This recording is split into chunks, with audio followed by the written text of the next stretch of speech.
How to block Facebook Messenger calls. Hello everyone.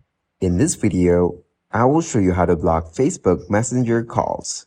The person who phoned you will be visible when you first access the Facebook Messenger application. To access the menu, navigate to the settings and scroll down to locate the Messenger application. Simply disable the microphone and camera by tapping the Messenger application. There, you will get to see the options for microphone and camera. Just disable them. Thus, we won't be able to take calls because of this, since neither your camera nor microphone are accessible to it. So that is exactly how you can block Facebook Messenger calls. Thank you guys for watching this video. Hope you got some value. Make sure to like the video and subscribe to the channel to get notified of new videos. See you in the next one.